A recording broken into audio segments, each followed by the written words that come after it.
What's up guys, Marco here and welcome to a new episode of the Google Ads and eCom Q&A, the format where I answer your Google Ads and e-commerce questions in a quick video like that. If you want me to answer your question, make sure to put it in the comments right now. And before we start, I have a very quick note for you, something really cool to check out, and this is my 1-hour video on the DAC framework. Now the DAC framework is a framework that I use for Google Ads, no matter which account size you have, whether you're just starting or whether you have whether you're doing $100,000 a month in sales already. It's a framework that applies to every single type of e-commerce business that uses or wants to use Google Ads. Make sure to check the link in the description to get to this video. You can watch it for free and you will then see how it can help in your situation with growing your sales with specifically Google Ads. Now with this being said, let's jump right to the video and the first question, and it comes from Da Muff, and he asks, I have 50 products, is that good for smart campaign? I assume you mean smart shopping, right? Yes, that's fine. So for smart shopping, there is no real requirement how many products you need. Google recommends that you have as many as possible, right? So they always tell you, put all your products in a smart shopping campaign. Now, obviously, that's not really useful because then you will basically have no control over any sort of campaign, because with smart shopping, you have pretty much no control. If you have 50 products, what I would probably do is put 30 of them or 25 of them in a smart shopping campaign and the rest in a normal one, so that you still get some data and some insights. If you put everything in smart, this can work. But the problem is you don't really get any data or insights from it and you have no control. So it's like basically giving your entire account to Google Ads, right? Or to Google. And this can work, but it can also go wrong and you have no real control at all. The next question comes from Law David, and he says, great video, I have a question, my friend. One of my shopping campaigns per product has so high click-through rate, 4%, but low conversion rate, like 0%. What's wrong? Should I kill the ad? Well, David, that's a very good question, and it's also kind of related to the previous video that I made about the right metrics. A high click-through rate, of course, is a good early indicator that your product is interesting, but it's very far from conversion rate, right? So click-through rate is important, especially later on when you want to scale. So when you want to scale, you need the highest possible click-through rate to get the most clicks to your site. In the beginning, it is false to think that you have a click-through rate that is high, so you should keep running the product. What is more important for me, for example, is the page timing. How much time do people spend on your page? If it's 2 minutes, there is probably something that's really interesting about the product or your page, or that's really good. So then a conversion is probably much more likely than if you just have a high click-through rate, because high click-through rate with low session duration means that maybe you are not giving people what they expect. So they are enticed by your ad. They think, oh, great product or great ad. They come to your site, something is off here, and they leave, right? So look at the session duration, look at your add to carts. If you also don't have add to carts or just a few of them, very few, then I would still go ahead and kill this. But of course, ultimately also it depends on the number of clicks. If you tell me that this campaign product or this campaign has 20 clicks, of course, it's way too early to say anything about that. But if it's like 200 or something and you have a conversion rate of actually 0, then yes, you can just go ahead and kill this ad, at least if it's not a high ticket product, right? So this is something that you should definitely keep in mind here. Then diffuser gem, well, that's a longer one, but I try to sum it up. So ROAS is around 550%, got 80 sales, and then he switched the campaign objective. Okay, so he had to turn his campaign off for 2 days, and then he turned the campaign back on with a target ROAS of 550%, and then suddenly it really stopped getting any sales. Okay, so he started with a normal smart shopping campaign, with a shopping campaign, then he paused it for 2 days, then he set it to smart bidding with target return on ad spend, and then suddenly the Google is bidding like 1 cent per click and he's not really getting sales. So the question is, do you lose past data if you are pausing your campaigns? That's definitely not the case. So it's not that if you pause something that you lose the optimization data or that you lose any sort of data that you had in the campaign. People are always a little scared when it comes to making changes, losing data, losing optimization scores, etc.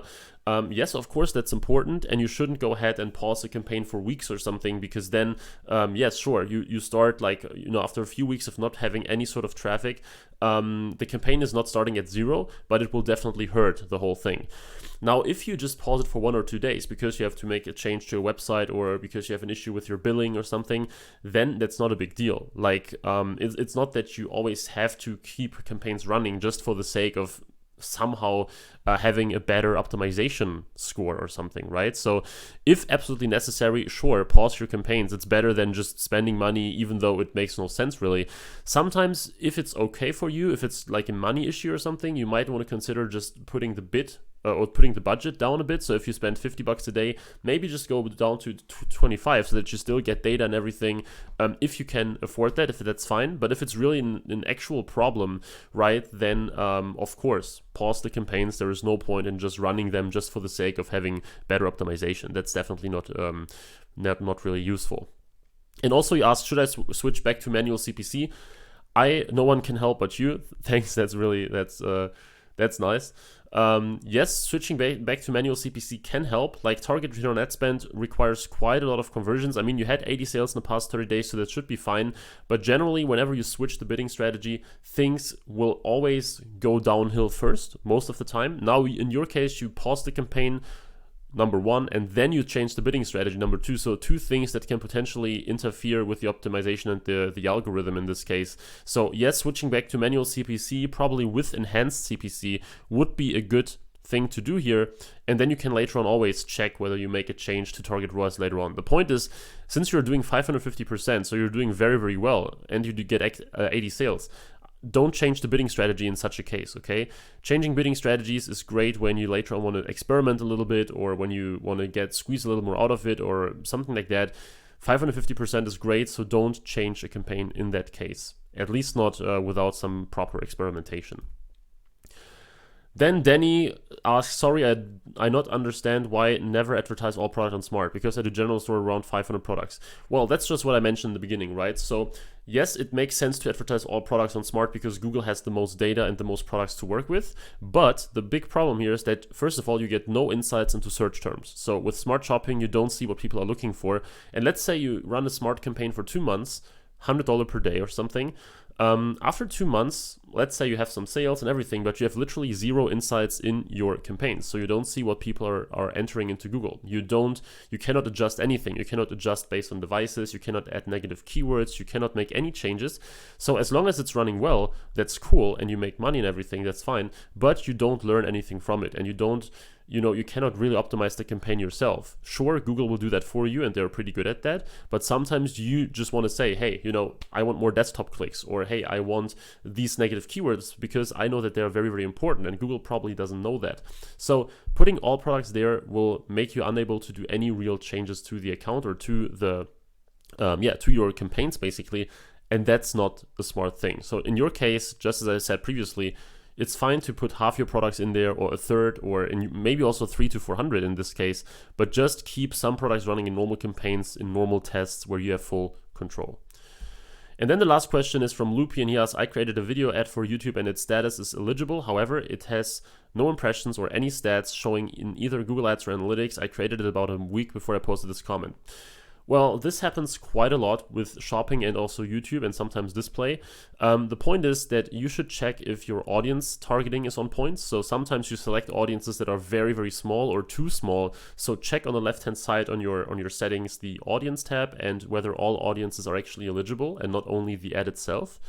Then also make sure that your cost per view bid, if you use cost per view bidding, that your cost per view bid is high enough. So sometimes I get views for less than 1 cent and I have a 1 cent cost per view bid, right? And things are working well. Sometimes I need to bid like 10 cents or 15 cents or something in an extreme case. So make sure that these 2 things are working out, that you have an audience that is eligible to run.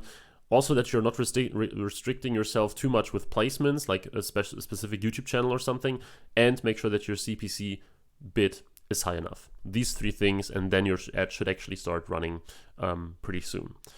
So yeah, guys, these were 5 questions here again today about Google Ads for e-commerce. I hope you got some value out of this here today. As I said, please let me know in the comments if you have any questions so that I will answer them maybe in the next eCom and Google Ads Q&A. As I also said in the beginning, if you want to check out my DAC framework 1-hour video that is absolutely value packed so that you can learn how to actually implement it in your business, how to grow your sales, how to get off the ground if you're starting, or to just scale to the next level if you're doing 5 or 6 figures right now, then you should check the link in the description. It's a video that is free, so check that out, see if it helps you, and would be great to see you in the next video again. So please subscribe, leave a like on this video, and I will see you next time. Thanks, and bye-bye.